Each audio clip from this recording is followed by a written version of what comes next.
Okay, hi everyone. I'd like to welcome Raph Levien for this keynote this morning. I very thank him because it's very late for him now.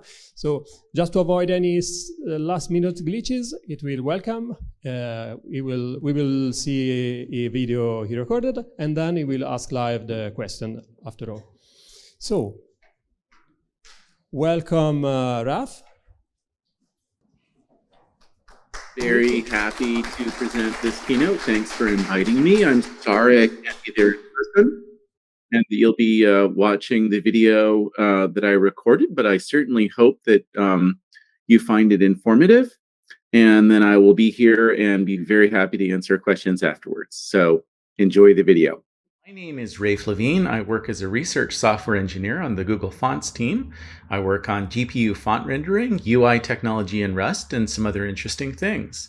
Today, I would like to talk to you about ergonomic APIs for hard problems.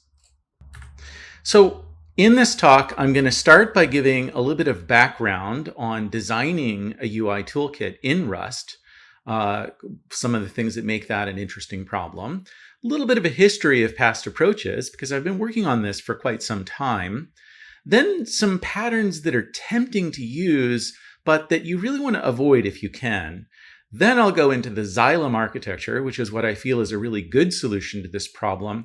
And I'll give 5 general techniques for making better APIs. So those are in the Xilem architecture, but I think those are good general patterns that you can use in your own Rust APIs to make them more ergonomic. And then we'll wrap up. So designing good Rust APIs is a hard problem.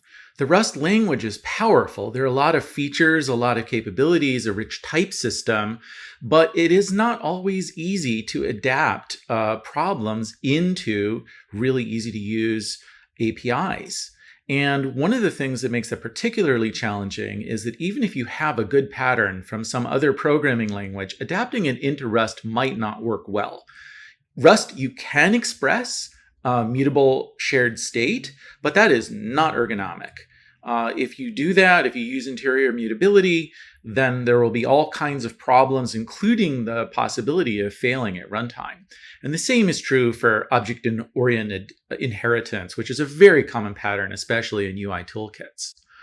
Another interesting new challenge is to be async friendly. And I think that this should be a goal. Certainly one of my motivations in making a UI toolkit in Rust is to achieve higher performance. And some of that is the ability to utilize multiple threads and not have things running on just a single thread. And it's very easy to adopt architectural patterns that make multi-threading difficult. So some problems are inherently hard. There are a lot of concepts, a lot of interactions, a lot of components, a lot of ways that components fit together. And then it's also not always easy to figure out how all those concepts, how all those components map to Rust language features. And I think user interface toolkits are an especially difficult problem, a really compelling case study for how to design ergonomic APIs for hard problems. And I mean, one reason is there's no real consensus of how to design UI toolkits in non-Rust languages either. There's lots of different paradigms, the kind of classic object-oriented, a lot of the reactive patterns, immediate mode GUI. And so it's really a complex and interesting space to navigate and try and figure out how to design really good APIs. So as I said, I've been working on this for some time, and I think you can trace my interest in building GUI software in Rust at least back to 2016, where I started the Editor project. And that was very different than the kind of stuff that we're talking about today, but it was still an attempt to get user interfaces in Rust. So that involved having a RPC channel across 2 processes. So there would be a front-end process that would run some kind of native GUI and a back-end process that would be written in Rust and would handle the application logic. And the fact that this was asynchronous added a lot of complexity, and I think ultimately it was not very successful.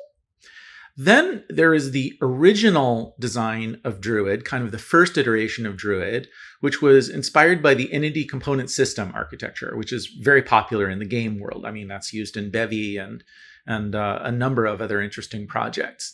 And I think there were some good ideas. There was some promise that architecture showed, but in terms of actually programming it, it was very difficult. There was a lot of explicit management of IDs, and it certainly wasn't a natural way to express user interface patterns. That evolved into the current Druid architecture. So if you go to the Druid crate today, that's what you'll find. And that works fairly well when the mapping between the app data and the view is fairly simple. When you can represent the app data as a tree in immutable data structures. But there are other patterns that are very difficult to express, like especially dynamic, manipulation, adding a tab to the user interface or something like that. This architecture uses a lot of concepts that are familiar to functional programmers, like lenses from Haskell. And for some people, that's natural, but for others, it's not so easy to work with. So knowing that there were some limitations of this architecture and that we really wanted to do some things differently, I did 2 explorations, neither of which is really the right answer for UI. So one is the crochet exploration, which was really an attempt to emulate immediate mode GUI, given an API that looks like immediate mode GUI, but actually being retained mode under the hood. And I think there's some advantages. I think there's a lot of advantages to retained mode, that you can get more flexible layout. It's much easier to do accessibility. So I thought that was a very interesting approach. And I know immediate mode GUI is very popular, in games and in the Rust world. But ultimately, I decided that there were a lot of ergonomic paper cuts. It was some real lessons in how not to design a user interface. And then more recently, I did an exploration called Lasagna, which was really strongly layered, of having a reactive layer on top and a widget layer below, with very loose coupling between the layers. So a lot of dynamic dispatch and boxing. And we're going to get into that. I think we learned some really interesting lessons from that. So I want to talk about some patterns that are very tempting to reach for. These are powerful tools. I'm not saying don't ever use these, but I am saying that they have a downside, that there are ergonomic paper cuts or hazards. So, in the current Xilem architecture, we are not using these techniques. So these are things to consider very carefully and avoid if there's a better alternative. So one of the things that you're going to find if you look at other UI toolkits in Rust is a fairly heavy use of macros, that you kind of declare something as a widget or a component. And a lot of times, there's a lot of tedium, like maybe there's a context argument, and we're going to talk about that needs to be threaded through the different function calls to create the parts of the user interface. And, writing that out by hand is very tedious. So you say, that's fine. We'll just use a macro, and the macro will transform the code into the more, low level or tedious version. And, that is tempting, but there are downsides. There are real downsides. It makes the IDE experience and debugging and error messages much worse, because now there's a mapping that it isn't just running your code, that you have to figure out what is the actual code that it's running. So it's better, if you can, to not have that tedium that you have to automate away. Now, macros are fine. I mean, we use them for implementing internals. And, if you have something that's, just needs to be implemented for lots and lots of different concrete types, then macros are a fine choice for that. But exposing that to users is something to be very careful about. One of the other ergonomic problems that we have in the current Druid architecture is that, you have to represent the application state. And in Druid, there is a data bound on that, which implies clone. And this is really just not friendly. That, like, one of the pieces of evidence for that is that people would always come onto the Xilem and ask, how can I have this mutable thing? And they would try and wrap it in an arc mutex, which would completely defeat the point of being able to track state, that it really only works well with immutable data structures. Now, we do have a static bound which you need to do boxing. You really can't do boxing, especially with dynamic dispatch, unless it has a static bound.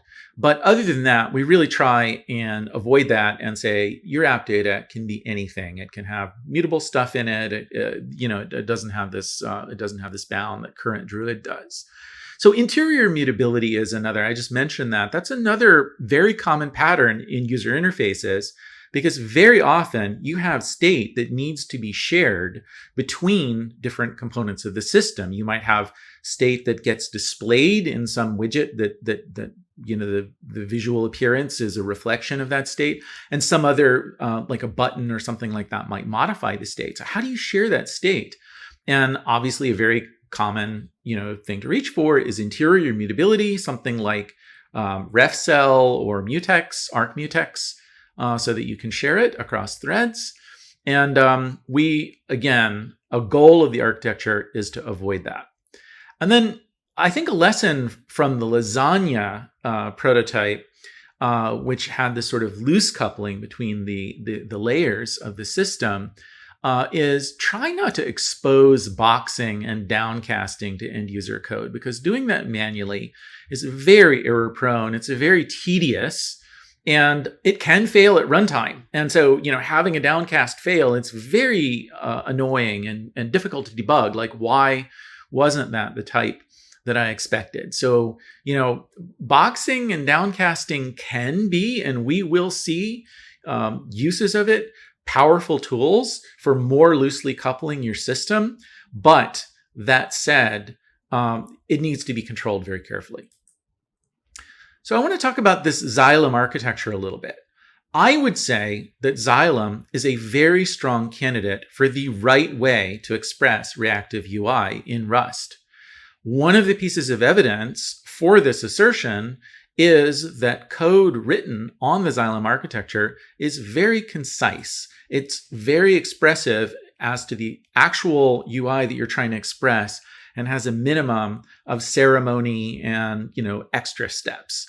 Now, this might look a lot like Swift UI, and that's no coincidence. It was very strongly inspired from Swift UI, and I think really you could say that a goal of Xilem is to express UI patterns in Rust in a way that's just as natural and just as clean as the way that Swift UI expresses UI patterns in Swift. So I'm going to be talking about some of the aspects of the Xilem architecture. I'm going to be talking about the way that it uses Rust language features, the Rust type system. I'm going to be talking less about the UI specific, the parts of the problem space that are specific to building a UI. But if you are interested, I really encourage you to read the blog post that's linked there. So on the right, you see some actual code. And I'll show that running in just a second. But this is basically the complete app logic for a UI that displays kind of classic UI example of a button and a counter. And actually, I will go over and we'll go to the other screen and we'll take a look at that. All right, so here's the same code that we saw on the slide. And this is the complete Rust source code for a GUI application. And we'll go over here and we'll run it. There we go. And it's very simple. It just increments a counter. Let's add a little bit more functionality, just do a little bit of coding here. So add another button and we'll add a label called reset. And this will take count and it'll just set count to 0. So this is getting access to the application state and just doing something else with it. So we'll go and run that. And why didn't this work? It's because I did not save it. Always a good thing. So we'll try that again. And there's an increment button and there's a reset button. So it works. All right. So now I want to talk about 5 patterns that I've discovered that make Xilem work, that really help Xilem be as clean and ergonomic as it is. But I think that these patterns can be used in all kinds of projects. Hopefully you will find a use for it in APIs that you design if you're working on hard problems. So the first of these is composable traits. I think of this as a fairly as a pattern that is actually common to a lot of interfaces in Rust. I think when you look, you'll find this composable trait pattern in lots of different places. And so it's really a trait that's designed so that implementations of the trait can stack together, that you can take pieces and compose them and put them together and make bigger things. And that's often called combinators, something that takes something else of the same, in this case, the same trait, and stacks it together. So when you're looking at the implementation, a struct that impls one of these composable traits, you'll often find that one of the fields of that struct, or more than one of the fields of the struct, is another instance of that same trait. So generally, these composable traits have a small number of methods, or it would be more precise to say they have a small number of required methods. If you look at Iterator, for example, which is one of the examples that I'll be going into more detail, that has dozens of methods, but they're all default methods. And most of the time, you don't implement those. You only implement the one required method on the trait. Usually, there's some associated types. You get a little deeper into the Rust type system to use these composable traits. So there are a bunch of examples of this pattern that you'll find in Rust. I think it's a fairly common pattern that you'll find. So there's the iterator method, or the iterator trait that has this next method, and it has item as an associated type. The future trait, which is one of the inspirations for Xilem, and that has this poll method and has output as an associated type. So it's kind of similar. The display and debug traits are composable. When you're displaying a larger struct, often that has fields that also implement the display and debug traits. The serialize and deserialize traits in Serday are composable. The same thing, that you'll have a larger compound data structure. The parser trait in Nom, a way of composing parsers from smaller subparsers. And I think if you look more carefully, you'll probably find lots and lots of other examples of this pattern. So I think the classic composable trait is Iterator. And this one, you compose extensively. You're always building chains of iterators using methods like filter and map, which do this composition, this kind of combinator of taking existing iterators and making new iterators out of them. And it's not just linear chains either. You can build tree structures using things like zip. And the way that these methods chain, kind of postfix after the kind of adding to the existing iterator, is an example of Fluent style. And we're going to see other examples of that as well. So this trait is actually fairly simple. It has one associated type called item. It has a method called next that just returns an option of the next item in the iterator, or none if you are at the end of the sequence.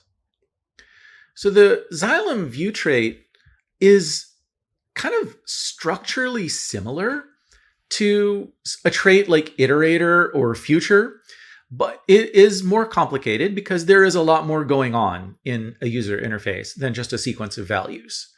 So going into this trait, it has two associated types. One for associated state, which is sort of internally managed, and another for a widget. So when you write your app logic, you've got these views, which are fairly lightweight value objects.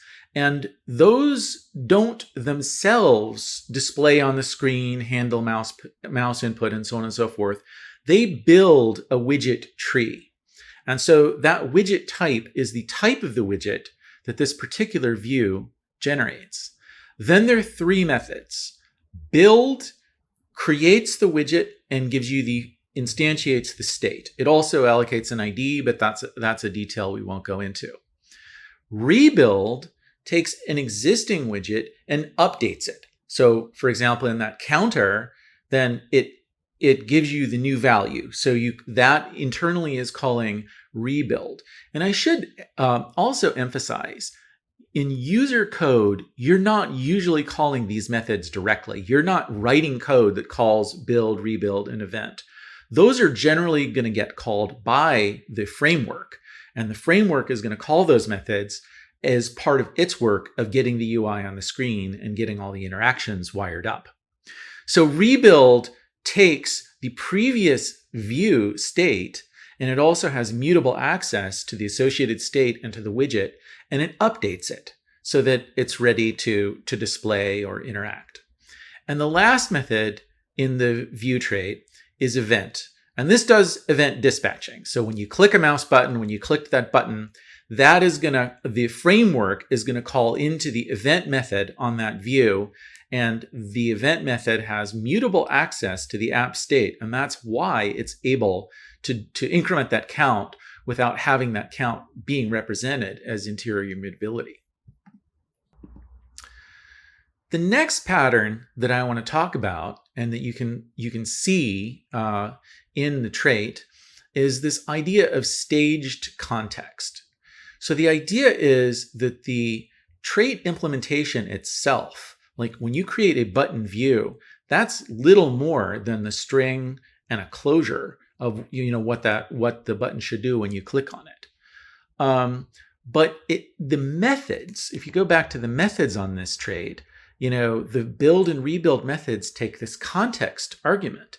And that context argument is very powerful. It's very important that it's there to wire everything up. So it's actually doing quite a bit. It's tracking IDs. If there's an environment, then it holds the environment and gives you access to it. If you're writing async glue, then it is how you get the waker so that you know what to do when something wakes up. And this is going to be expanding. There's more and more stuff that's going to get added to this context. And it's an extremely common pattern in user interfaces. And this idea of context that is not immediately exposed to the user code, but is available to the framework, or is available when you're actually using these trait objects. This is a fairly common pattern in Rust. I think you don't see this staged context in Iterator, but in most of the other examples that I have found of the composable trait pattern, you are having some kind of context that's getting passed in. So the poll method on future is taking an argument called context, which is actually a waker. It controls what to do when the object that you're waiting on is actually ready. The display trait, the format method on that trait, takes a formatter argument. The serialize method on the serialize trait takes a serializer. And that's actually really interesting because the serializer can represent this. There's sort of more polymorphism here. That serializer can represent different formats. So you could have one for JSON, one for message pack, etc. So it's a very powerful way of composing things in a richer way. So the key advantage of staged context is to keep the explicit context from cluttering your user code. You can express your UI in a very declarative way, compose all these pieces together, and you're not having to explicitly wire up context, explicitly thread that through the code like you would if you look at other UI toolkits, you'll find that it's very common to have to explicitly thread that context through. And there's another subtle disadvantage to having this explicit context, which is that usually it's a mutable reference, and that really forces your application logic to be single-threaded because there can only be one mutable reference at a time. Otherwise, you'd violate the Rust type system invariants. So having these simpler, lighter weight view types allows you to be multi-threaded, that you can farm that work out to lots and lots of different threads. You can have them in async thread pools so that they create the view object kind of on its own time. And then when they all come together, the framework calls into it with the context and it does all the work behind the scenes for you. So the next thing that I want to talk about, the next general pattern that I think might find application in other domains than user interfaces, is this idea of implementing your trait on tuples. So this is an interesting thing about Rust traits. It makes it different than, I think, a lot of object-oriented languages, where it sort of depends on the language. Some are more dynamic, more extensible. But Rust has this ability to say, I'm defining a new trait and I want to implement it on some existing concrete data type, including tuples. So let's look at the sort of before and after code here. So the before represents kind of the existing Druid code base of how you would express this. And it's a very common pattern. I'm sure you've seen code like this, that you create a column, you make it mutable, and you have a method on it like add widget that just says, here add a label, here add a button. And then when you're done using that, you can refer to the column. You can, whatever you need to do to get that displayed. So with impl trait on tuples, it looks very different. That you have a tuple that is a label and a button, and you just pass that as an argument to column. And those can be any implementation of the view trait. So, one thing you might wonder is, can you pass in an array of impl view? And that would be very limiting, because if you have an array of some concrete type, then that doesn't let you have different implementations, like having a label and a button, even though they both impl the view trait. Having an array of those two things would be a type mismatch. But having a tuple allows you to have different concrete types, all of which implement the view trait. So one of the things that looks maybe a little bit funny here is the double parenthesis. That one of the ways of thinking about this impl trait on tuples pattern is that it's an alternative, or a workaround, if you will, to having variadic arguments, to having a function that takes a variable number of arguments. So you're passing in one argument, which is a tuple, and that requires the sort of two parenthesis syntax. So it's not just cleaner syntax. That one of the other advantages to this pattern is that it preserves more of the static typing. It preserves the tree structure. If you're building a tree of these things, it preserves the tree structure. So in the before state, when we were doing add widget on a column, those would need to get boxed. Those would need to become something like dyn view, or box dyn view, or box dyn widget. So you could take different widgets or views of different concrete types and add them into the same vec or other collection.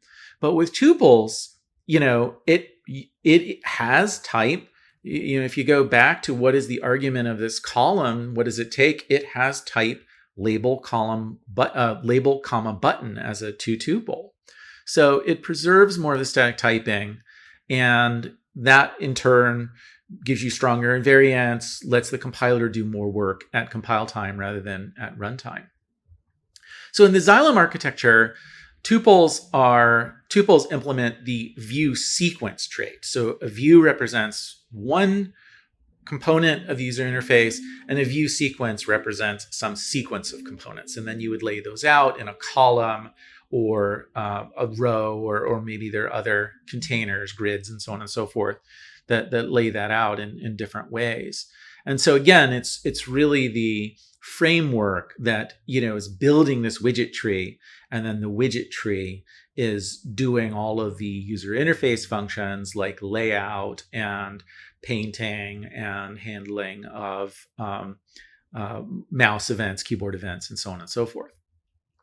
So one of the other things, so obviously a view sequence is a container, right? It says there's a sequence of views in it, and you can do something in sequence. You can build them in sequence, rebuild them in sequence. But event is actually more interesting because it's deciding which child, you have an event that needs to be dispatched. Which child do you send that event to? And so there's actually logic inside the view sequence trait. And under the hood, there's this blanket implementation. So every tuple up to some n, which is I think 10 or something like that, has a blanket impl. So this code is all inferred. You're not writing manually this dispatch code that says, if the ID matches the ID of the second child, then dispatch it to the second child. That code is all generated for you.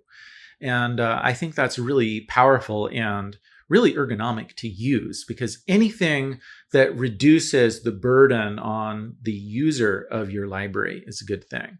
And as I mentioned, this is really this is semantically very similar to if you had a language that had variadic arguments that let you have multiple, any number of arguments to a function.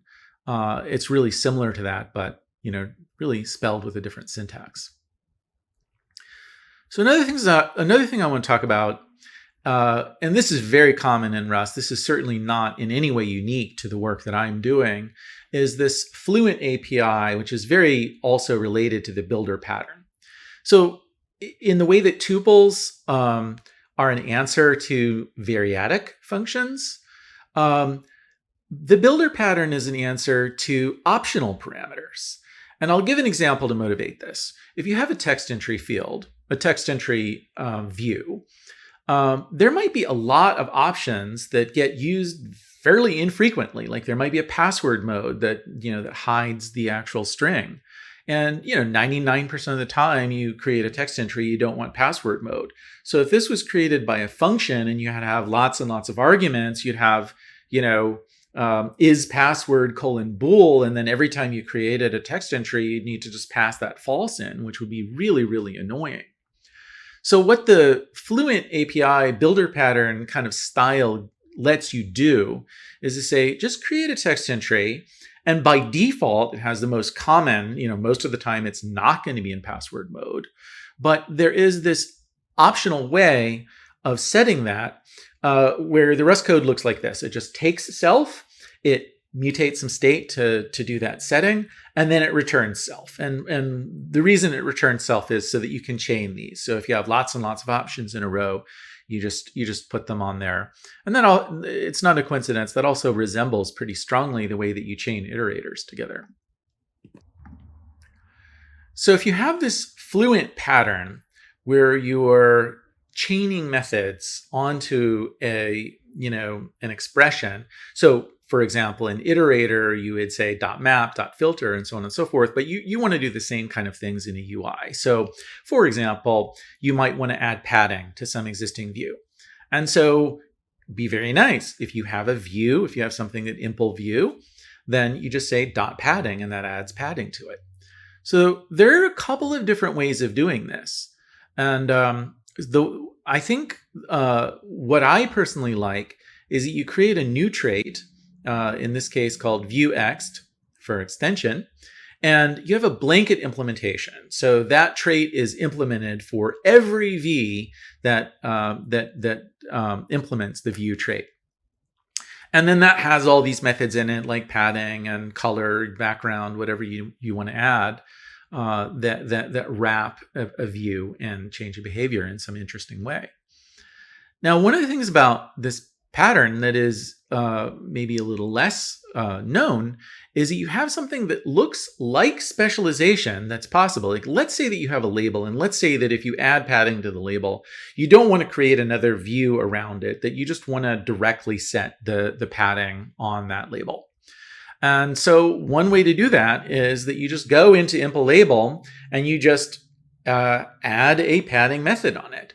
So then when you have something in your app code that uses labels, that just calls padding on that label, it calls it calls that method that's implemented directly on that type, rather than calling the trait method of the same name. You can think of this as sort of the resolution logic, where if you put a method after some type, and there are potentially multiple different things, which one does it resolve to?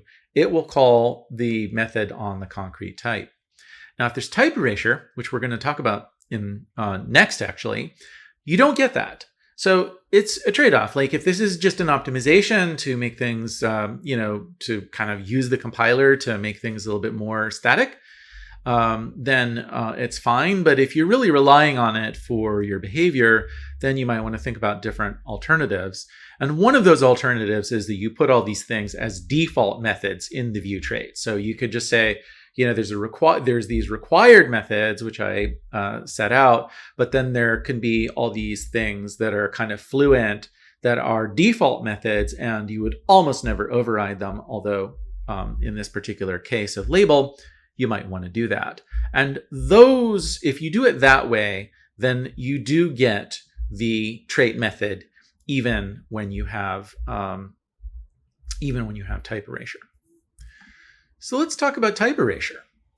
So it would be nice to not have everything statically typed. It would be nice if you could say, have something that's dynamic. And one of the reasons you might want to do that is if you're doing bindings for a scripting language. So I actually have prototyped Python bindings, and we use this technique of type erasure. So you would like to just be able to say box dyn view. And you see this very commonly. If you have some trait, then you can say box dyn trait. And that is a type erased version. It's something, you don't know exactly what it is, that that implements that trait, in this case, view. So let's take a look and see what happens. It's not object safe. And the error message, tells you why. It links you to a little document that explains object safety in a little bit more detail. And it gives you a little bit of guidance, but it doesn't really tell you how to solve this problem. So the problem is that the view trait is not object safe. There's really two different problems with this trait that prevent it from being object safe. One is that they're associated types. Traits with associated types are not object safe.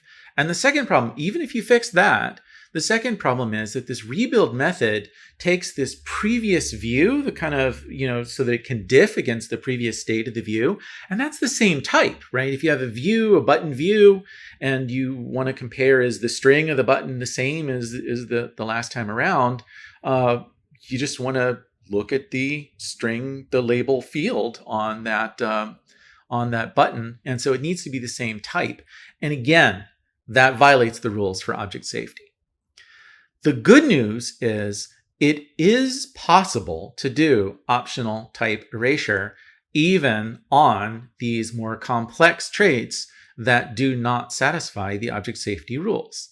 So I'll outline the approach here, and then I'll show you a little bit of the code, not everything, but a little bit more detail, because I think this is a fairly powerful technique that a lot of times, especially when I look at UIs, you really see either everything is boxed, and then that has performance problems and it has ergonomics problems, because if you need to downcast to do something more specific, that downcast can fail. And so it's really not good. Or alternatively, I've seen some other Rust GUI toolkits where everything is statically typed. And then you have these enormous types. There's you give up some certain flexibility, like for example, scripting.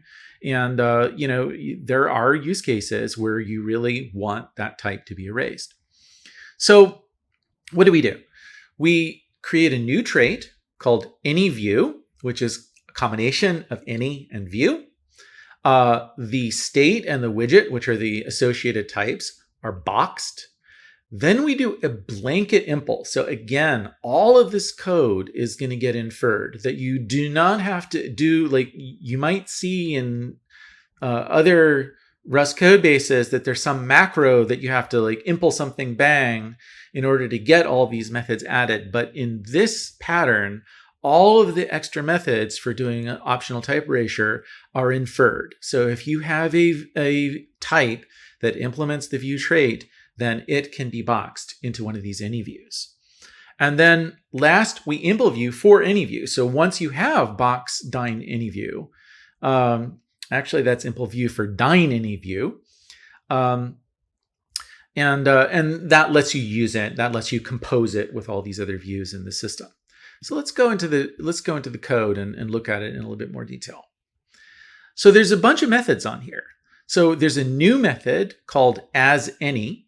And again, you will probably see this. There's a bunch of Rust code bases that have asAny, but only some of the time is the code inferred for you. There are other code bases that I've seen where you have to implement it by hand one way or another. And that just returns an any reference to the view. And any is, of course, a Rust feature that allows this kind of more loosely coupled, dynamically typed and downcast typing.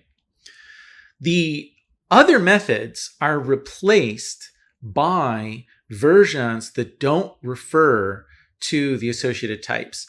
Rather, they are referring to boxed versions. So the state is box dyn any, the widget is box dyn any widget, and that self parameter on the previous argument is an and dyn AnyView reference. So let's look at that. So the associated types are boxed. You see these boxes, and that self argument is also boxed, or actually it's not so much that it's boxed as that you have a dyn reference to the AnyView. So the next part of this, like just defining the trait is one thing, and then if you had to implement that by hand, it would work, but it would be tedious. It wouldn't be very ergonomic. So the next part of this is this blanket implementation. So this is implementing the AnyView trait for all views. And so the first thing is there's the blanket implementation of asAny, which just returns self, but it returns self as a dyn any reference, not the concrete type of the original view. And then there are these other methods. So all three methods are in there. I'm only showing the build one here that are variations of the original view trait, but with the boxed versions instead of the statically typed versions. And so if you're building something, you call build on the underlying type. So if you have kind of a boxed button, then that's just going to call the build method on the button. And the state and the widget that come back, you're going to box up into these box dyn any and box dyn any widget. So the next part of the story is downcasting. So when you have a box dyn any, you still need, like, you know, that state, that whatever view is using that state actually needs to get at it. And so the way that's done is downcastings. And the way the downcasting works is that if the concrete type matches, then you get a reference to the actual thing of that actual concrete type. And if it doesn't, then you get none, and that would be a failure. That would be that would be something that would be very difficult to deal with. But these won't fail.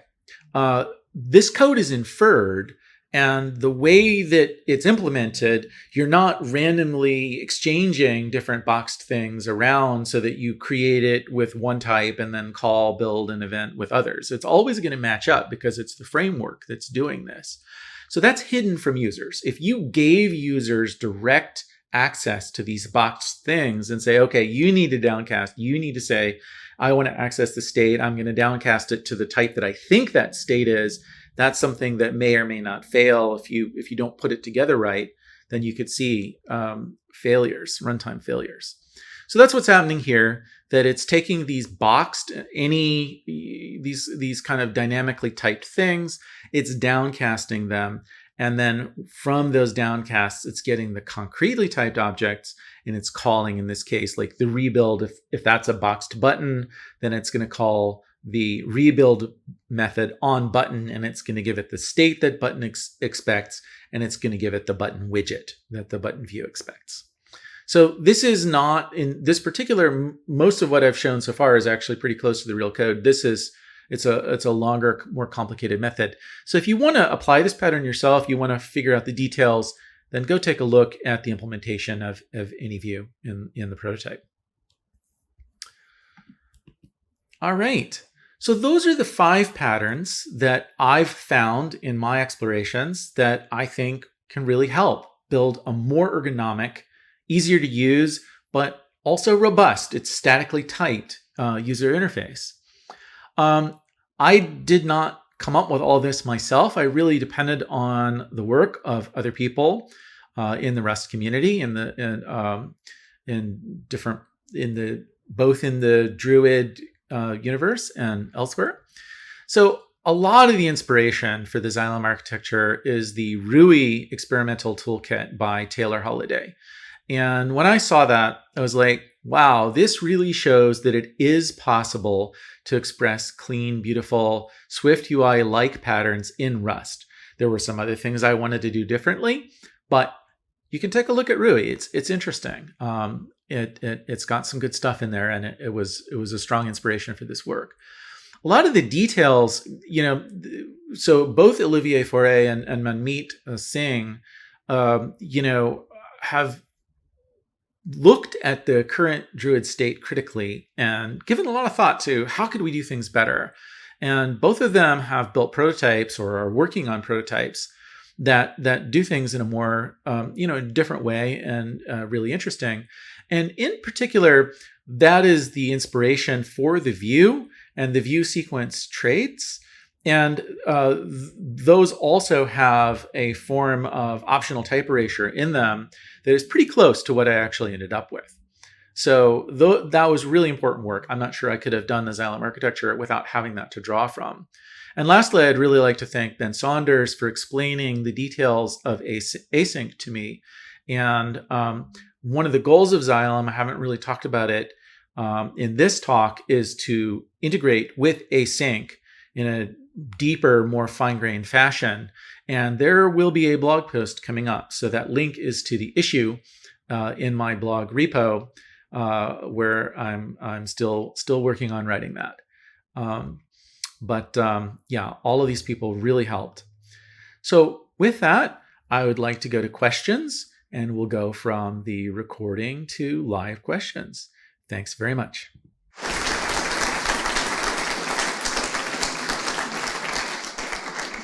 All right, hope you enjoyed that. And now I'm happy to take questions. So thank you very much for the talk, and thank you for the tuple trick for iterate on tuples. Sounds cool. Any question from the audience? One there.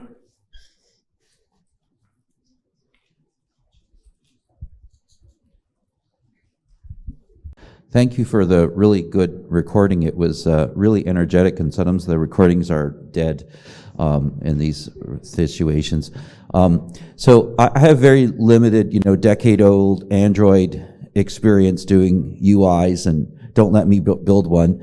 But so a lot of that always struck me as being like, okay, we did all this stuff and we stored it in XML, and then some runtime rebuilt it, and what a big waste of time, because 90% of my UI is just never going to change after I deploy it. And so what I'm understanding, and correct me wrong, is that what you're trying to do is essentially get the compiler to do all of that work at compile time for us, while still giving you the flexibility that, of course, the list of all my blog posts is going to be a dynamic list there.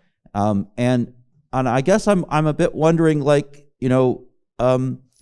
is it really worth it in the end, or are CPUs really actually fast enough that the original mechanism was just fine, and why spend all this effort redoing this, I guess, is one question. Yeah, it's a valid question. So the first thing is that this work is maybe unusual in its focus on performance. That I would say probably most work in building UIs, doing UI toolkits, is focused on the developer experience of making it as easy for the developer to express the UI logic. So this is maybe a little specialized. Maybe this is for applications where you have very rich data that you do struggle to maintain smooth, fluent frame rate and low latency. So whether it's worth it might depend on the application. But I would also say that having things statically typed, so this is the flavor of having the static parts static and known to the compiler is similar to Swift UI. And I think Swift UI is an ergonomic experience. People who use that generally report pretty favorably that it's checking, things. There are lots of things that just can't go wrong because it's all static at compile time. Any other question from the audience? One there.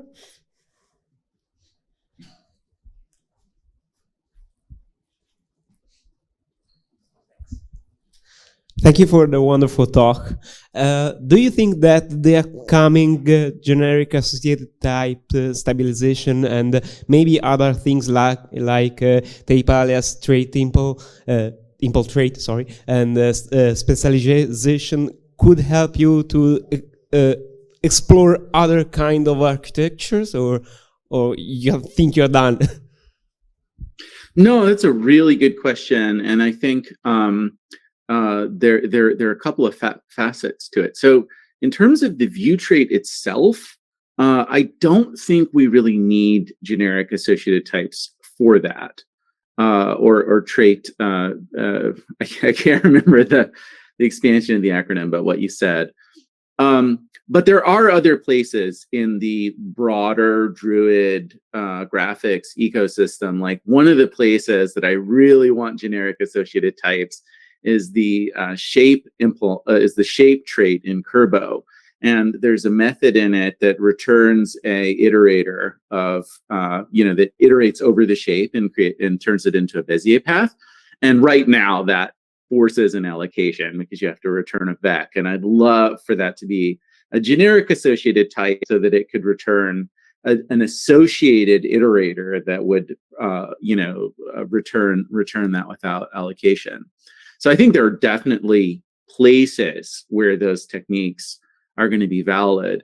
And then I think another question that's worth asking is, if you had control over the Rust language, if you could just add features to it to make the expression of UI more ergonomic, easier, what would that be? And I do think real variadic arguments. So in the slides, I hope you all have access, have the link to the slides. And so since I did the recording, I added some links to it, and one of those is to a blog post by Olivier Faure on variadic arguments. And so I think that would be better if we had the real thing rather than kind of working around it with the tuple pattern.